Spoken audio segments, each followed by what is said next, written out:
लोग चिल्लाएंगे, आवाज लगाएंगे, कोई कुछ बोलेगा, कोई कुछ बोलेगा, कोई इधर से कोई उधर से, पर आप अपना पूर्ण ध्यान शिव जी की ओर अग्रसर।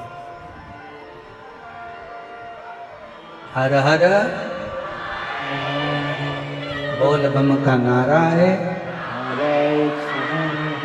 बोल बम का नारा है।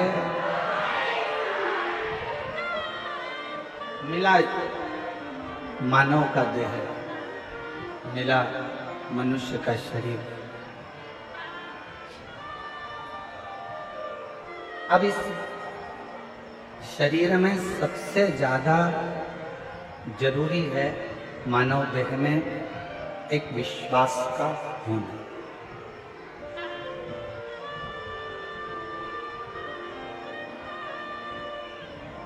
यदि मानव देह प्राप्त करने के बाद हमारा विश्वास नहीं है, हमारा भरोसा नहीं है, हमारी विश्वास की दृढ़ता नहीं है, तो फिर मानव शरीर पाने का कोई मतलब नहीं।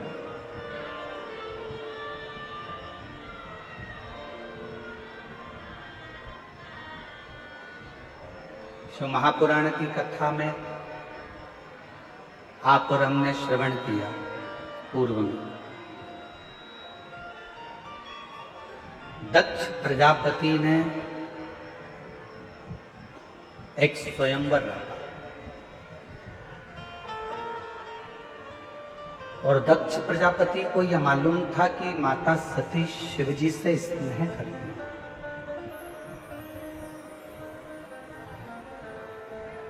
माता सती भगवान शंकर से प्रेम रखती है।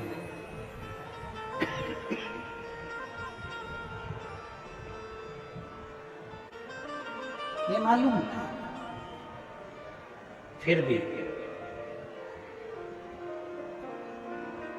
33 कोटि देवताओं को निमंत्रण दिया गया दक्ष प्रजापति की यहाँ सती मैया से विवाह करने के लिए।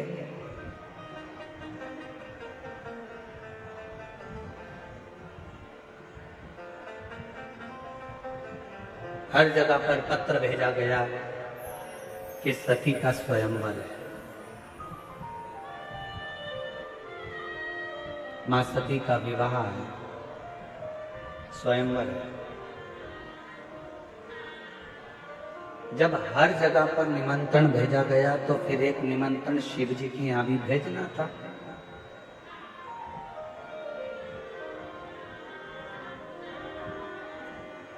पर शंकर जी के यहां कोई निमंत्रण नहीं है कि स्वयंवर में आप आओ या सती जी को विवाह कर लेकर जाओ या सती जी से आप विवाह करो। ऐसा कोई निमंत्रण शिव जी के यहाँ।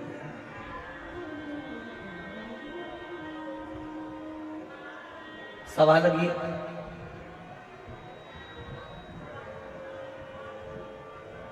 ये कथा हम पहले कह चुके हैं, आपके स्मरण में होगा। शिव जी की एक प्रतिमा पत्थर की बनवाकर दक्ष प्रजापति ने अपने दरवाजे पर, उसको चौखट पर, द्वार पर रख दिया।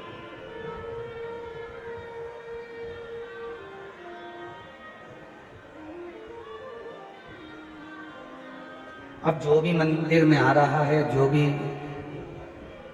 दक्ष प्रजापति के यहाँ पर आ रहे हैं, जो भी दक्ष प्रजापति के यहाँ पहुंच रहे हैं, वो सब शिव जी की उस पत्थर की मूर्ति को देख रहे हैं।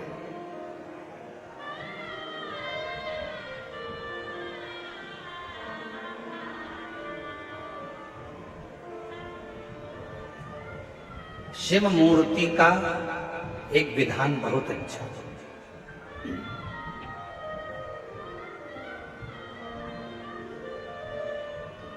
कई लोग शंकर भगवान की मूर्ति का निर्माण कर देते हैं, कई लोग शंकर भगवान की मूर्ति बनवा देते हैं कि शंकर भगवान की मूर्ति बनवाई है हमने, इतनी बड़ी बनवाई है हमने, इतना करा है हमने, ऐसा करा है हमने, वैसा करा है। मना नहीं, खूब बनवा,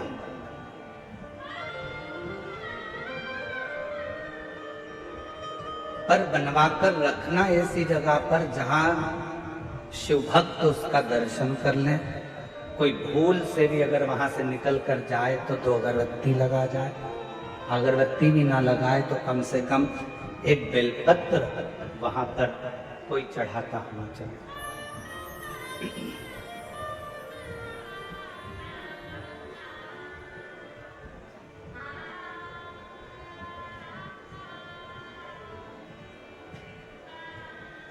थोड़ी ना थोड़ी आराधना साधना वहां हो सके,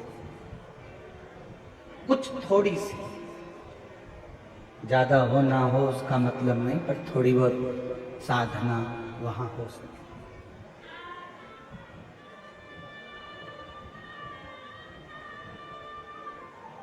दक्ष प्रजापति ने अपने घर के दरवाजे के बाहर एक शंकर जी की मूर्ति बनवाई, स्वयंवर चालू हुआ, सती माता माला लेकर आई और उन्होंने वो माला किसी को भी नहीं पहनाई। ये कथा में आपने पहले भी सुना होगा, वर्णन किया व्यासपीठ से कि वो सती माता ने माला केवल घर से बाहर निकलकर दरवाजे पर जो द्वारपाल के रूप में शंकर जी की मूर्ति थी, उस मूर्ति को माला पहना दी और उस मूर्ति में से शंकर प्रकट हो गए और सती के साथ मंगल विवाह।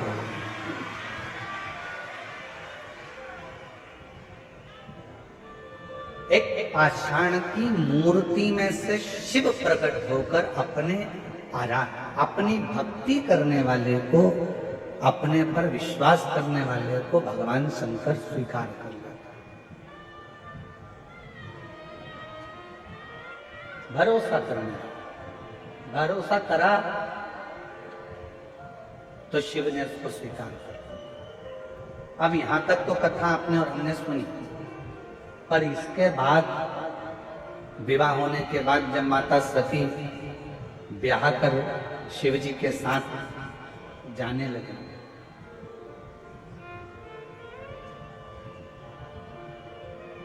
कैलाश पर पहुंच गए।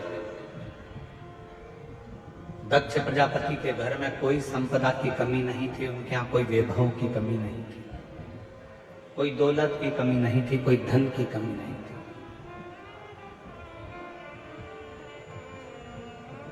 अब वहां जब पहुंची कैलाश पर, तो वहां देखा कि ना तो वहां पर सोने के लिए कोई पलंग था, ना कोई गादी थी, ना कोई तकिया था, ना कोई सेज थी, ना कोई पात्र था, ना कोई आभूषण था, ना कोई वस्त्र था।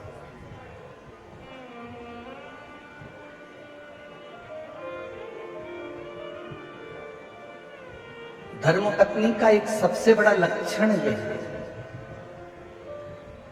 धर्मपत्नी का सबसे बड़ा अगर क्रम है, धर्मपत्नी का सबसे बड़ा लक्षण है, तो सबसे बड़ा लक्षण धर्मपत्नी का एक ये भी है कि पति के घर में अगर कुछ भी नहीं है तो भी उसके मन में ग्लानि ना आए।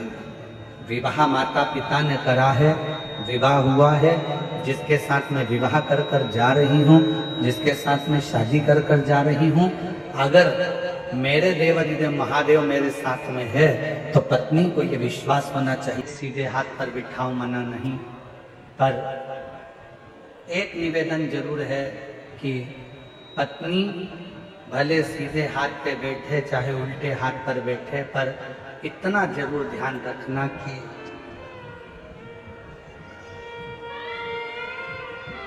समझ गए वो कहाँ बैठ रही हैं।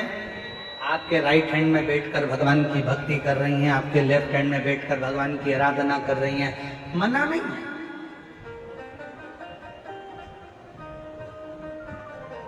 धर्मपत्नी को दिल में भी बिठाओ, मना नहीं, आपकी अर्धांगिनी है। नैनों में बिठाओ, अपनी पत्नी के शब्दों को कानों में बिठाओ, मना नहीं। हृदय में बिठाओ, मना नहीं। पूजन में राइट में बिठाओ, मना नहीं है। लेफ्ट में बिठाओ, मना नहीं है, पर सिर पे मत बिठाओ।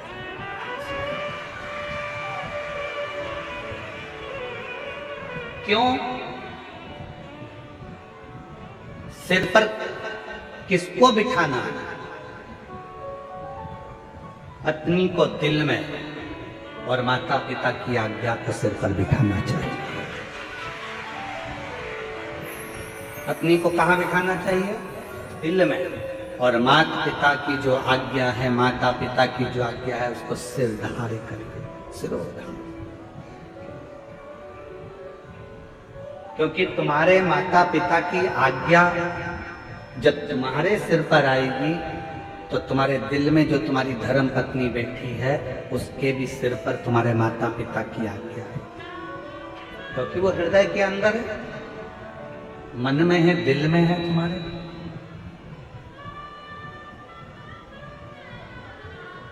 पत्नी सिर के ऊपर नहीं, पत्नी हृदय में बैठी। और माता पिता की आज्ञा, माता पिता के शब्द, माता पिता की आज्ञा सिर पर, सिरोधार।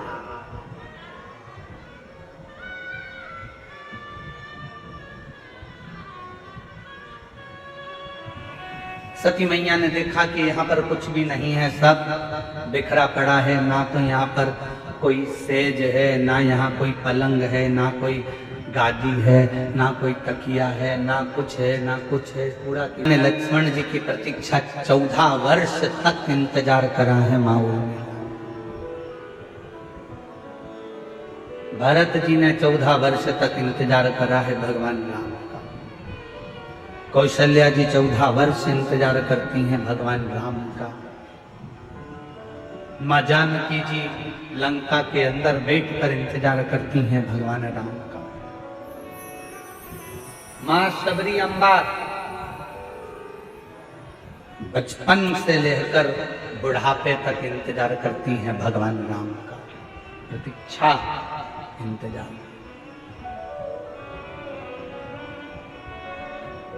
थोड़ा थोड़ा इंतजार जरूर है, थोड़ी प्रतीक्षा जरूर है।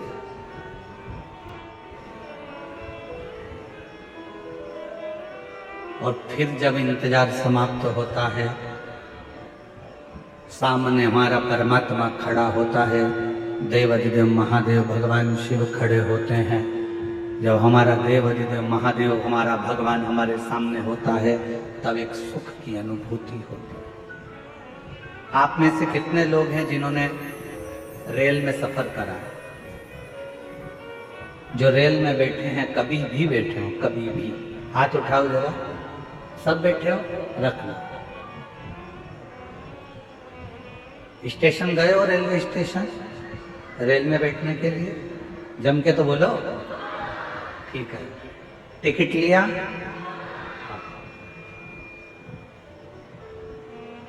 टिकट ले लिया, स्टेशन पर पहुंच गए, किसका इंतजार कर रहे हो? जब तक रेल नहीं आती, जब तक ट्रेन नहीं आती, तब तक बेचैनी लगी रहती है।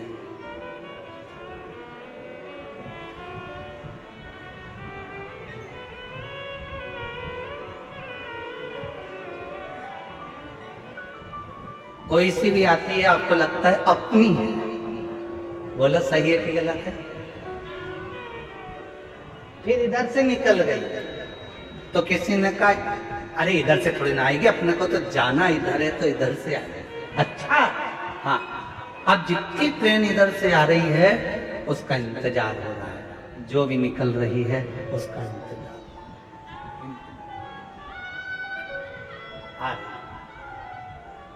आ रही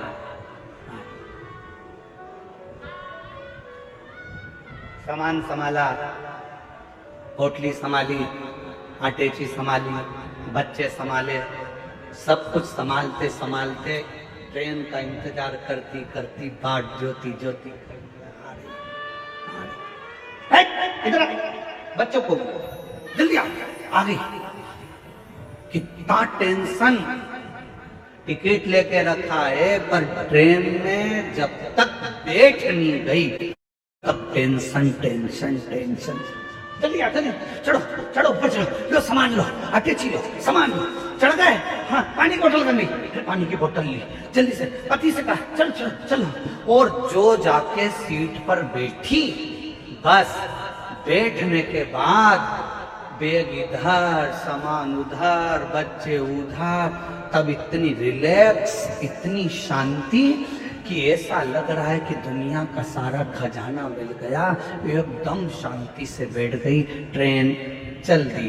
अब इसको टेंशन नहीं है, अब इसको चिंता नहीं है, अब इसको बिल्कुल भी चिंता नहीं है। अब तो जब उतरेगी, सामने स्टेशन आएगा, उतर जाएगा, अब चिंता नहीं है। चिंता कब थी? जब तक ट्रेन नहीं मिली थी। कब थी? जब तक ट्रेन में बैठी नहीं थी, तब तक चिंता थी। ट्रेन आ गई, बैठ गई, चिंता समाप्त हो गई। बस यही शिव पुराण कहती है।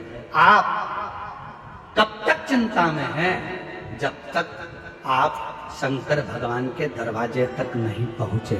आप कब तक चिंता में हैं? जब तक शिव के सामने जाकर नहीं बैठे।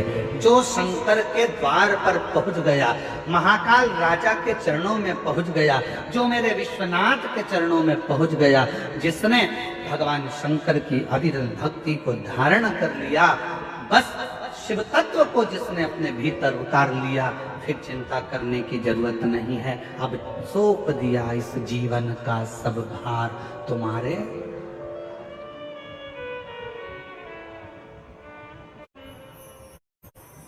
इस जीवन का सारा भार, सब कुछ अब तुम्हारे हाथों, सब।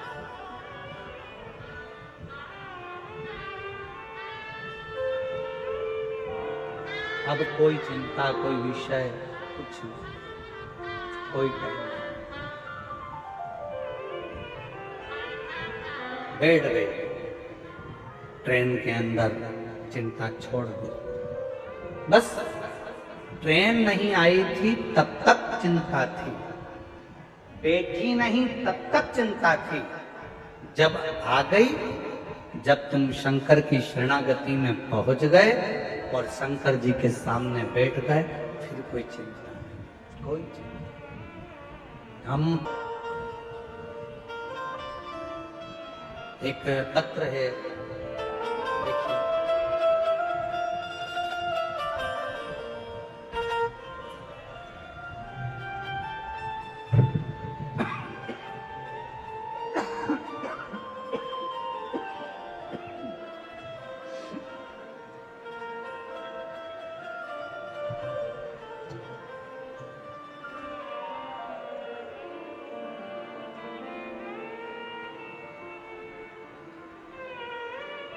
ऋषभ देशमुख,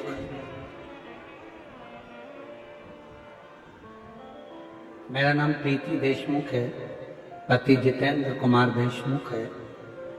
मैं ग्राम रीको, नया रायपुर, छत्तीसगढ़ के निवासी हूँ। कहीं बैठे हों तो हाथ हिला सकते हैं। मेरा बेटा अनय देशमुख 4 वर्ष की आयु के बाद अचानक से तबीयत खराब होना शुरू हुआ। कहीं बैठे हैं आप? हाथ हिला।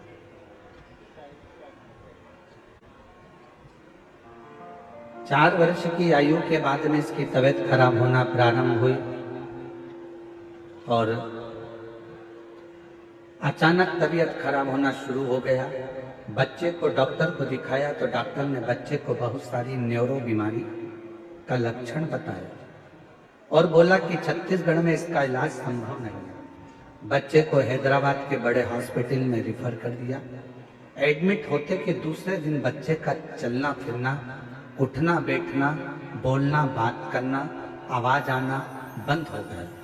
यहाँ तक बच्चे को दोनों आंखों से दिखना भी बंद हो गया। पूरी तरह से आंखें चली गई, दिखना बंद हो गया। बीमारी और बढ़ती गई। बीमारी की खोज करने के लिए बच्चे के सिर में एक बार ब्रेन बायोप्सी कराई गई, 4 बार कमर में बोन बायोप्सी किया गया। विदेश में भी बड़े बड़े डॉक्टरों से बीमारी का पता लगाने का बोला, पर नहीं लगा। डॉक्टरों ने, विदेश के डॉक्टरों ने भी हाथ खड़े कर दिए और बोल दिया ये बच्चा जिंदगी भर न देख पाएगा, न खड़ा हो पाएगा, न बोल पाएगा, न सुन पाएगा। धीरे धीरे उसकी अवस्था ऐसी ही रहेगी। तब चारों तरफ काली ही काल नजर आ रहा था, कुछ समझ में नहीं आया। उस समय पर किसी के कहने पर भगवान शंकर पर विश्वास किया और भोले बाबा पर अपना विश्वास रख लिया। बाबा के भरोसे हो गए। बाबा की कृपा से शिव जी के मंदिर में झाड़ू पोछा, जल चढ़ाना, बेलपत्र लाना, बच्चे को देना प्रारंभ करा। आज बाबा की कृपा से इतना तो बाबा ने कृपा कर दी कि उसके हाथ पैर भी चले और उसकी आंखों से दिखना भी प्रारंभ हो गया। बच्चा आया है। शंभो श्री शिवाय नमस्तुभ्याम।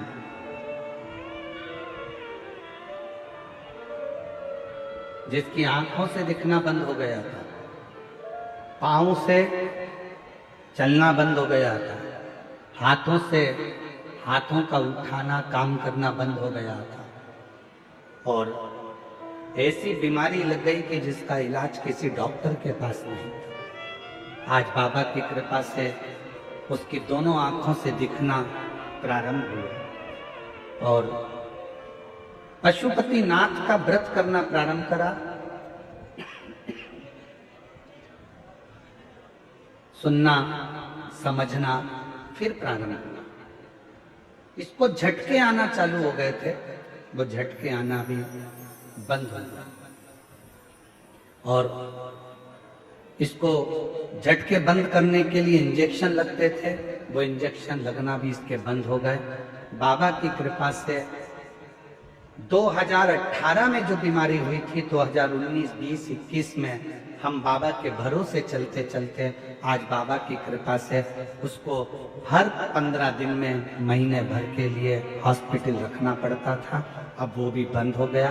बाबा की कृपा से आज बच्चा भले व्हील चेयर पर आया है, पर इतना विश्वास जरूर है कि आने वाली कथा में मेरा बच्चा जरूर चलकर आएगा, ये भरोसा। आ जाओ, एक बेलपत्र ले जाओ।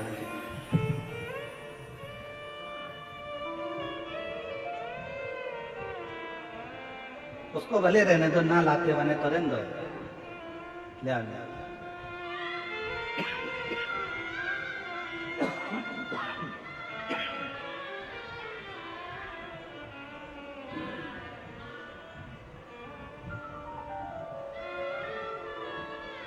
और शंभु, आज तुम्हारा साउंड पूरा गला पकड़ रहा है, उसके कारण बस बोलने में इतनी खांसी चल रही है कि पूछो ना।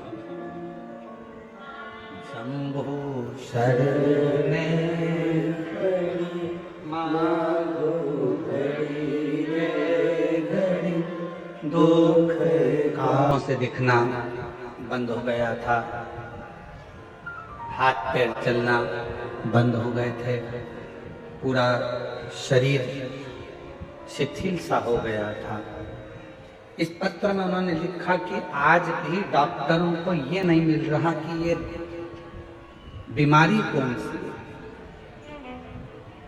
ये बीमारी का पता नहीं चल पा रहा कि आखिर ये बीमारी है कौन सी बीमारी, कि जिस बीमारी में इस बच्चे के अगर आप फोटो का देखें, मैं आप लोग एलईडी पर आप लोग देख रहे हैं, दिख रहा है एलईडी पर, एक एक फोटो को देखिएगा कि क्या स्थिति पहले हुई, फिर क्या हुई, फिर क्या हुई, फिर क्या हुई, और धीरे धीरे चलना फिरना सब बंद हो गया था। और आज बाबा की कृपा से भले व्हील चेयर पर आया, पर शिव जी की कृपा से आया। एक बार जोरदार ताली बजाकर साथ।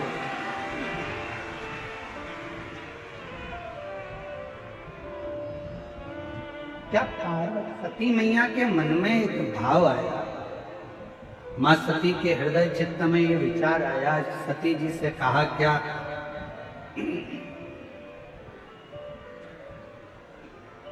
ऐसा कोई क्रम है, यदि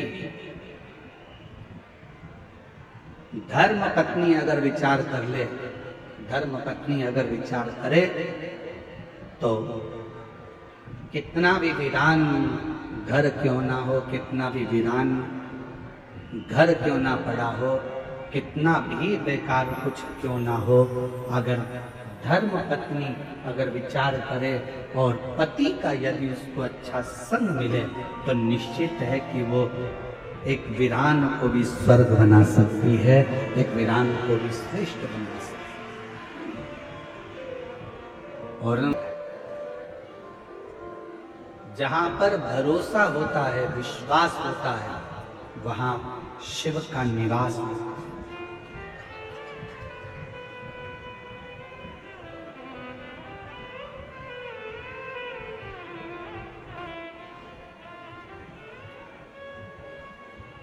एक रायगढ़ जिले के अंतर्गत, छत्तीसगढ़ के ही रायगढ़ जिले के अंतर्गत गहिरा एक गांव है। सुना है नाम कि नहीं सुना? जम के तो बोलो, कौन सा गांव? गहिरा। वहां वनवासी क्षेत्र में एक बालक का जन्म हुआ जिनका नाम था रामेश्वर। और आज पूरा क्षेत्र छत्तीसगढ़ उनको गहिरा गुरु के नाम से जानता है। जानते हो आप लोग? अरे जम के तो बोलो, गहिरा। वनवासी क्षेत्र, आदिवासी क्षेत्र।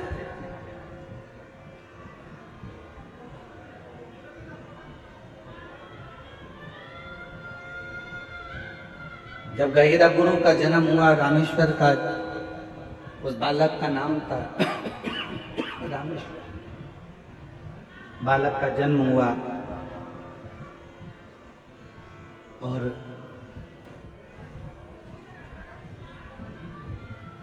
गहिरा गुरु जब छोटे थे, बाल्यावस्था थी, बचपन था, एकांत में एक पेड़ के नीचे बैठ जाते।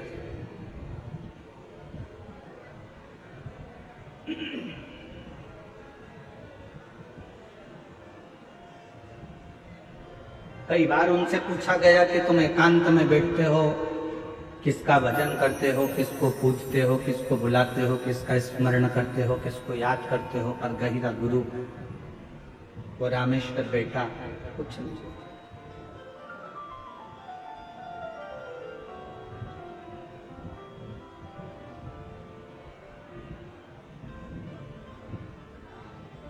एक दिन पिताजी ने सूचना कराई गांव के व्यक्ति से कि मेरा बेटा रामेश्वर नहीं दिख रहा। और मेरे बेटे रामेश्वर को जरा देखकर बोलना कि पिताजी ने कहा है कि एक लकड़ी लेकर आना, और लकड़ी की जरूरत है अभी घर के अंदर, एक औजार बनाना है, हल बनाना है, लकड़ी की जरूरत थी, बेटे से कह दो। बालक रामेश्वर बैठा। गांव का एक व्यक्ति और गांव का एक व्यक्ति दौड़ कर गया। पेड़ की छांव में वो बालक बैठा अपनी मस्ती में।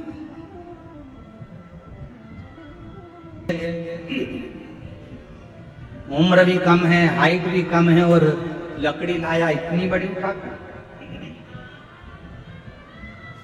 यही और आगे पीछे भी हो सकता है, हम इतना पक्का नहीं कर सकते।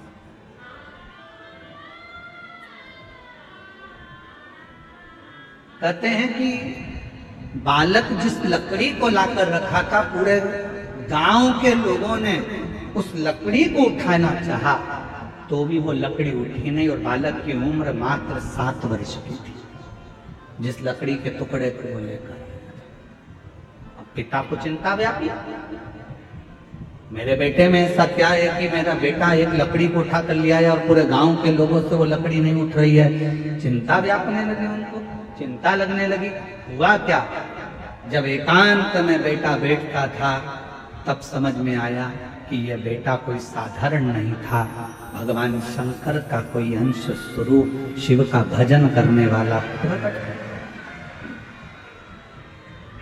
आज भी वहां पर गहिरा गुरु के नाम से उनको जाना जाए, निगल जाता है या उसको खा लेता है। सुन पार्वती, जो शिवलिंग पर चढ़े हुए जल का 3 बार आचमन कर लेता है, उसको जिंदगी में ना तो कोई भूत लग पाता है ना कोई प्रेत लग पाता है। क्यों? तो कहा सारे भूत प्रेत भूतनाथ के अधीन है, और वो भूतनाथ कोई दूसरा नहीं, तेरा पति देवादित्य महादेव है। जब भूतनाथ अंदर बैठा है, बेलपत्र का अंश कई साल तक दुनिया के लोग कहते हैं भोजन पचा, निकल गया, भोजन पचा, ब्लड बन गया। शिव महापुराण की कथा कहती है बेलपत्र में, बेल के फल में वो अंश होता है। दुनिया में केवल एक ही फल ऐसा होता है जो पेड़ में लगा लगा पक भी जाता है, और अगर कोई नहीं तोड़ता तो वापस कच्चा भी हो जाता है। वो दुनिया में एक ही फल है, और वो बेल का फल। बेल पत्र के वृक्ष में जो फल लगता है बेला, क्या बोलते हैं उधर पे? बेले बोलते हैं ना। बेला का जो फल होता है उसको पेड़ में से मत तोड़ो, धीरे धीरे धीरे पका हुआ वापस कच्चा हो जाएगा, फिर अगले साल पक्का हो जाएगा, फिर कच्चा हो जाएगा। केवल दुनिया में एक ही वृक्ष है जिसका फल पकने के बाद वापस कच्चा हो जाता है। केवल एक बेलपत्र का पत्ता ऐसा होता है जो शरीर में सालों साल तक अगर जो खा लेता है, शरीर में वो शिव के रूप में विराजमान हो जाता है, अटल अजर और अमर रह जाता है, तो समाप्त नहीं, समाप्त नहीं होता।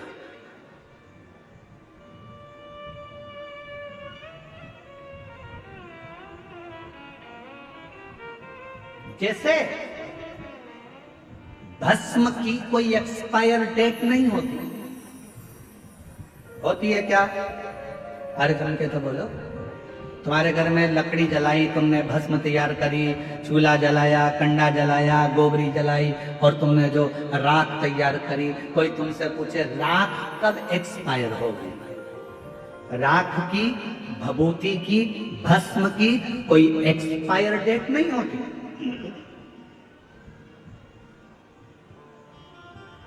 जैसे भस्म की कोई एक्सपायर डेट नहीं है, उसी तरह बेलपत्र की कभी एक्सपायर डेट नहीं है। बेलपत्र का कोई एक्सपायर डेट नहीं है।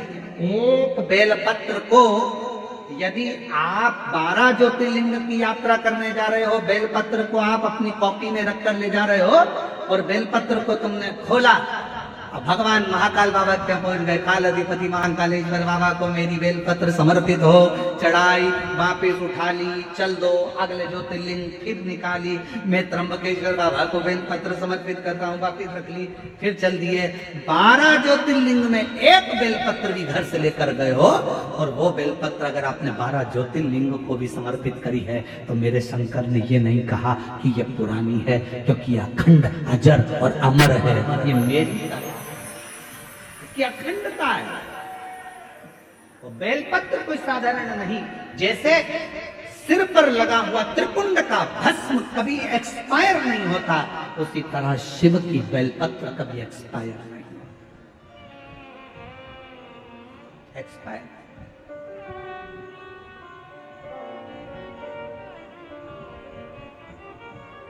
इसलिए आप लोगों से निवेदन करते हैं,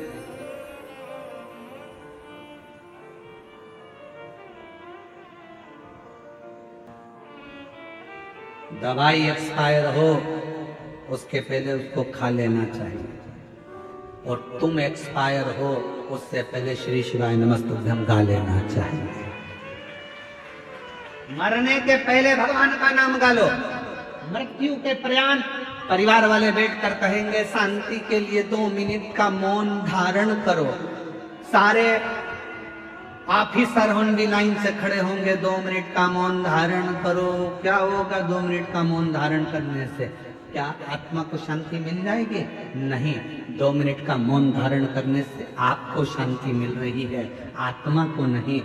शांति कम मिलती है जब जीते जी 2 मिनट का मौन रखकर श्री शिवाय नमस्तुभ्यं कह लेता, पंचाक्षर मंत्र जप लेता, षडाक्षर मंत्र जप लेता, तो शांति मिलती। उस समय पर वो शांति का अनुभव नहीं कर पाए।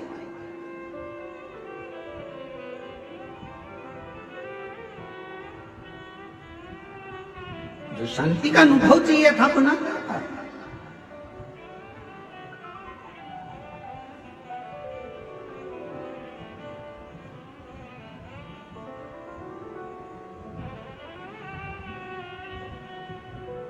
कभी प्रयास करना, बहुत ज्यादा टेंशन हो, डिप्रेशन है,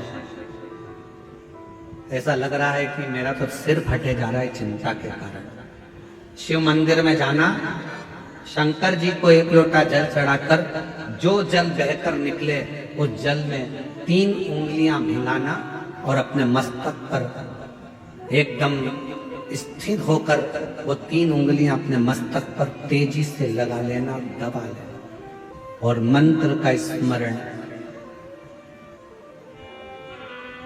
भीतर के भीतर ओम नाद करिएगा।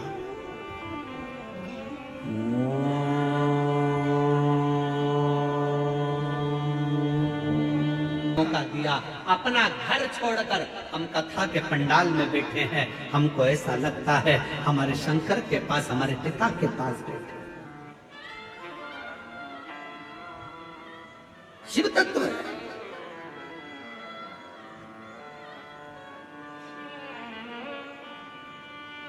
कितनी प्रसन्नता की बात है कि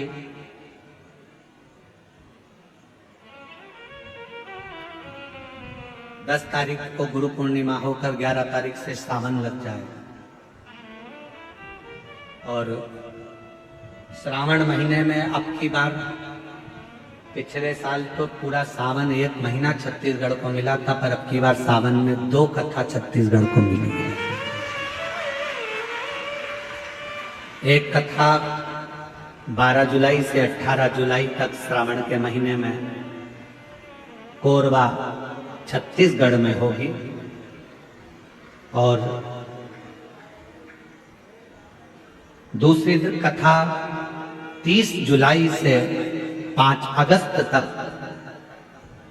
जयंती स्टेडियम भिलाई छत्तीसगढ़ में होगी, जहां पर बोलबम सेवा एवं कल्याण समिति इस कथा को कराए। दयाल सिंह जी आए हैं क्या? एक बार इनके लिए जोरदार ताली बजाओ। साधुता है आपका, साधु, बहुत बहुत साधु। दूसरी कथा सावन महीने में दयाल सिंह जी आपको साधुता देता हूँ, बहुत बहुत बधाई आपको, जो छत्तीसगढ़ में सावन के महीने में 2 कथा मिल रही है। एक कोरबा खेर भावना कन्वेरी मानस मंगला मंदिर से कनकी धाम नहर मार्ग की ओर कोरबा छत्तीसगढ़ में 12 जुलाई से 18 जुलाई और 30 जुलाई से 5 अगस्त तक 7 दिन सावन के महीने में जयंती स्टेडियम भिलाई छत्तीसगढ़ बोलबम सेवा समिति एवं कल्याण समिति। साधुता शिव कथा। आज तुम तो अभी से छोटी मोटी करने लगे। शिव शिव है, ओगड़दानी ओगड़दानी। आप उसके आश्रित, जब भरोसा विश्वास दृढ़ हो और जब विश्वास की दृढ़ता पूर्ण हो, तब शिव को मिलने में देरी नहीं। शंकर मिलते,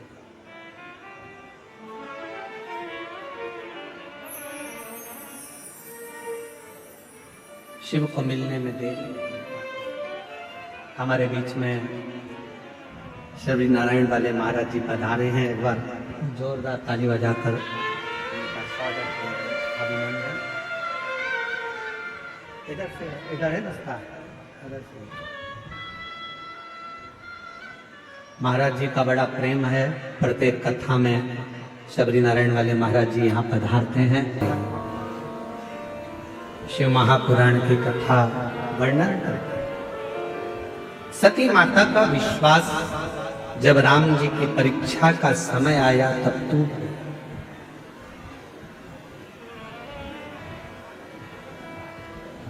और भरोसा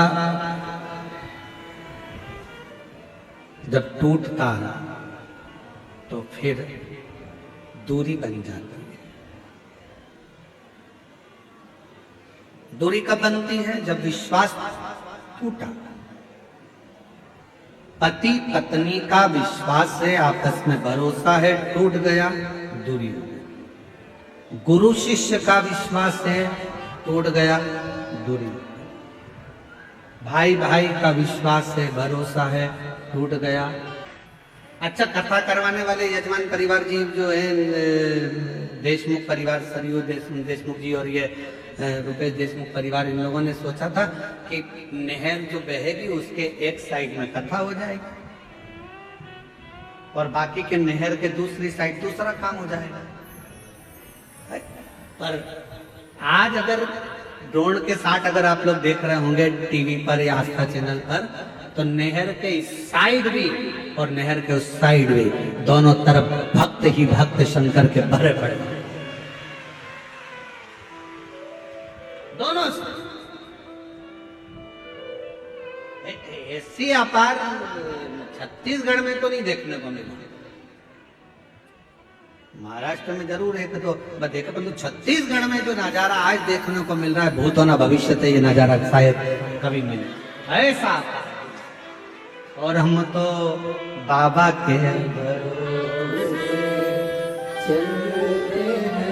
साधु था। आप लोगों को, देशमुख परिवार को बहुत बहुत साधु था, आपको बधाई बहुत बहुत।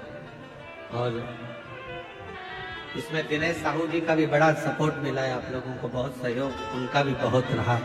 और निकुंभ का जो अन्नदान क्षेत्र समिति है उसका भी बहुत सहयोग आप लोगों को, साहू जी का बहुत मिला। सब लोगों ने खूब दिन से इस कार्यक्रम आपके साथ। शिव कथा कर रही है। जब दिल्ली कथा करने के लिए गए तो एक माता जी ने एक खोखे में अच्छा एक पत्र है, अच्छा है,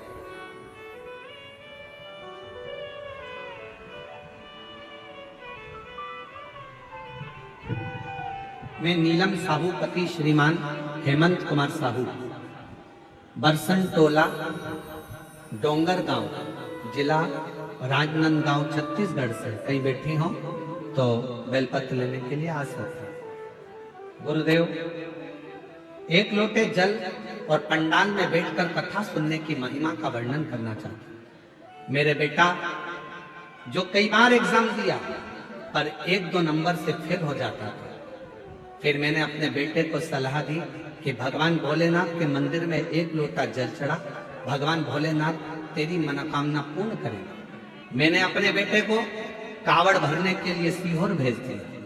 वो कावड़ यात्रा में कावड़ भरा आपके साथ। बाबा का मैं क्या वर्णन करूं गुरुदेव। मेरे कुबेर भंडारी ने मेरे बेटे की सुन ली और भिलाई, हालेकोसा, बालोद के पंडाल में बैठकर मेरे बेटे ने कथा सुनी, मैंने भी सुनी और बाबा की कृपा से आज मेरे बेटे का इंडियन आर्मी में सिलेक्ट हो गया। आज मेरा बेटा इंडियन आर्मी में सर्विस कर रहा है। मैं शिव को प्रणाम करती हूँ। एक पत्र और देखिए। मेरा नाम पुण्या साहू, पति टीकाराम साहू, रिसाली भिलाई निवासी हूँ। मेरा मोबाइल नंबर ये है, कहीं बैठे हो तो आ सकते हैं। गुरुदेव, आपकी कथा 2022 से सुन रही हूँ। 2023 में सीहोर गए, वहां कंकर शंकर की पूजा की, रुद्राक्ष लेकर आए। मेरा स्वास्थ्य 2007 से खराब था। रुद्राक्ष का जल शिव पर चढ़ाकर रोज पीती हूँ और अब मेरा स्वास्थ्य ठीक हो गया। अब कोई दवा नहीं चल रही है। शिव की महिमा का क्या गुणगान करूं गुरुदेव। मेरा लड़का 2023 से एग्जाम दे रहा पर उसका सिलेक्शन नहीं होता। तब मेरे लड़के ने विचार करा, करूं तो करूं क्या। मैंने अपने बेटे से कहा, कुबेरेश्वर धाम फिर जा, एक बार कावड़ भर कर आ। बाबा की कावड़ भरी, बाबा की ऐसी कृपा हुई, उसने एसएससी का एग्जाम दिया और बाबा की कृपा से क्लियर हुआ। आज मेरा बेटा इनकम टैक्स विभाग में ऑफिसर के पद पर पदस्थ हो गया है। मैं बाबा को यहाँ प्रणाम करने के लिए आई। शिव कथा किसको कहते हैं?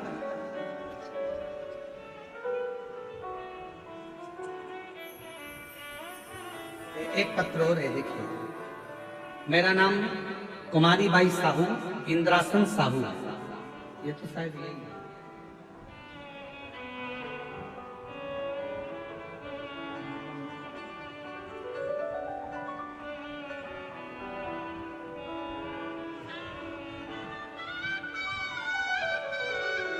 मेरा नाम कुमारी बाई साहू, इंद्रासन साहू, बरसन टोला डोंगरगांव राजनांदगांव से हूं। मैं बाबा का क्या वर्णन करूं गुरुदेव।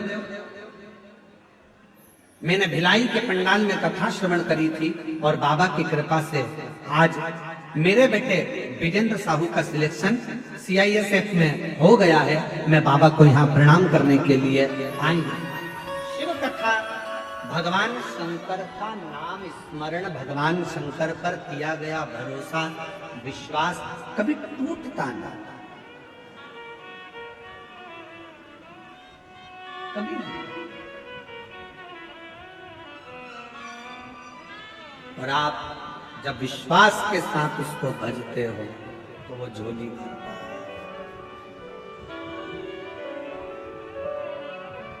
आधि में लीन हो गए, सती मैया दक्ष प्रजापति के अपने प्राणों को त्याग दी। कोयल का जन्म हुआ, फिर पार्वती का जन्म हुआ। ऐसे जन्म माता सती के हो गए, पर शिव से दूरी हो गई। एक अविश्वास। और फिर निवेदन है, आप हम पर भरोसा करें चाहे ना करें, पर शिव महापुराण पर पूरा भरोसा रखना। आप हम पर विश्वास करें ना करें, पर श्री शिवाय नमस्तुभ्यम पर विश्वास रखना।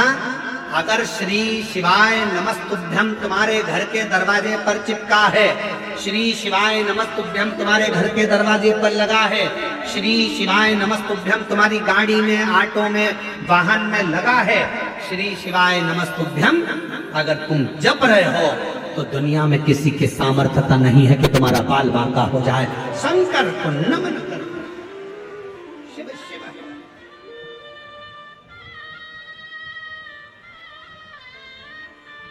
जब आप बीजापुर की कथा सुनेंगे ना 26 तारीख से 2 तारीख तक 1 बजे से 4 बजे तक जब आप बीजापुर की कथा सुनेंगे तो उसमें बेलपत्री की महत्वता को जरूर सुनो।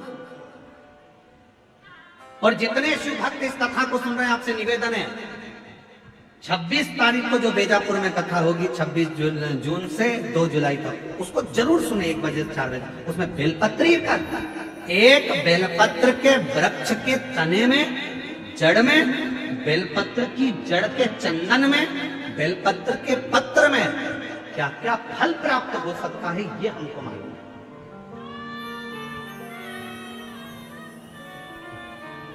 कई लोग कह देते हैं गुरुजी ये वाली बीमारी हो गई, छूटी नहीं गई, छूटी। उसको कथा सुने, उस कथा में से आपको बहुत कुछ बहुत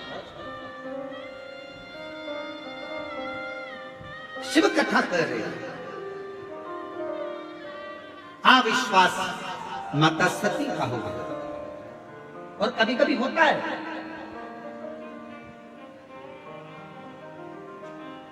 एक बार शंकर भगवान ने पार्वती जी को एक शब्द कह दिया,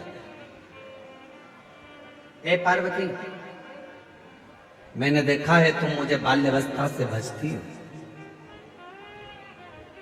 तुम मुझे बाल्यावस्था से भजती हो, पर मैंने एक चीज और देखी है पार्वती, तुम जब मेरा तप करने बैठती थी मैं भंवरे को भेज देता था, तुम मेरा तप करती थी तो मैं मधुमक्खी को भेज देता। कभी भंवरा कभी मधुमक्खी तुम्हारे पास में आ जाती। पर पार्वती एक बात समझ में नहीं आई कि बाल्यावस्था में तुम मेरा तप करती थी, पार्थिव शिवलिंग का निर्माण करती थी, पूजन करती थी, आराधना करती थी, साधना करती थी, और तुम्हारे पास में मैं भंवरा भेजता था तो भंवरा गायब हो जाता था, तुम्हारे पास में मधुमक्खी भेजता था तो मधुमक्खी गायब हो जाती थी, तुम्हारे पास में मैं मधुमक्खी को भेजता तो वो गायब हो जाती, भंवरा भेजता तो वो गायब हो जाता। समझ में नहीं आता कि पार्वती वो मधुमक्खी वो भंवरे कहां गए। ये कथा पहली बार व्यासपीठ पर याद आई, स्मरण में आई, तो उसको सुनिए जाए। कहां चले? जब आप शंकर जी की कथा सुनने बैठते हो या शिव जी के मंदिर में पूजन करने बैठते हो, पशुपति व्रत करने बैठते हो या आराधना करने बैठते हो, कोई अर्चन तुम्हारे सामने आ जाए तो समझ लेना कि शंकर भगवान हमारे व्रत को जरूर सफलता की ओर बढ़ रहा है, इसलिए कोई ना कोई अर्चन जरूर है, कोई ना कोई अर्चन आएगी। इतनी सरलता में भगवान की भक्ति नहीं मिल सकती भाई, बहुत कठिन। कहीं ना कहीं कुछ ना कुछ तो परेशानी है। मैंने मधुमक्खी भेजी पार्वती तुम्हारे बचपन में, जब तुम मेरे पूजन कर रही थी मुझे पति बनाने के लिए।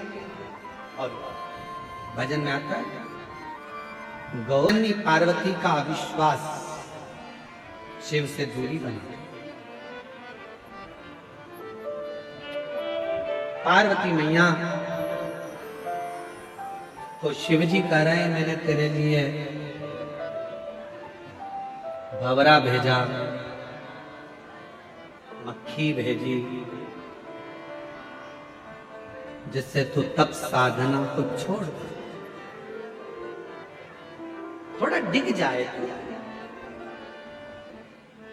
पर तू डिगी नहीं। वो भंवरा, वो मधुमक्खी कहां चली जाती?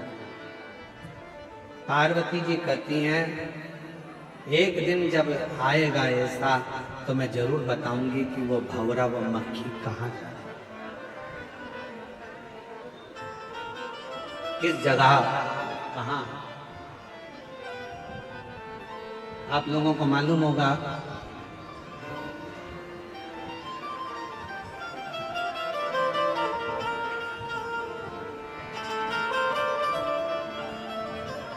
कि मां दुर्गा भवानी आद्य शक्ति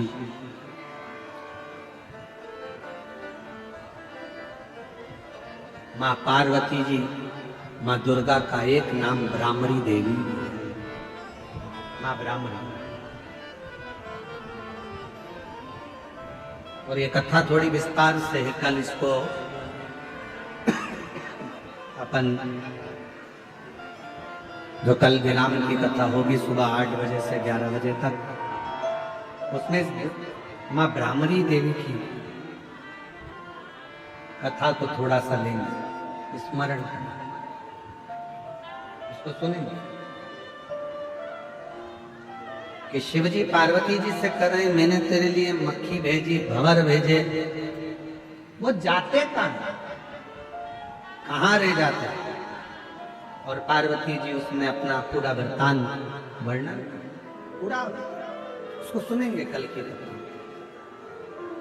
अभी अपन जो स्मरण कर रहे हैं माता सती का, शिव जी के प्रति अविश्वास थोड़ी देर का हुआ,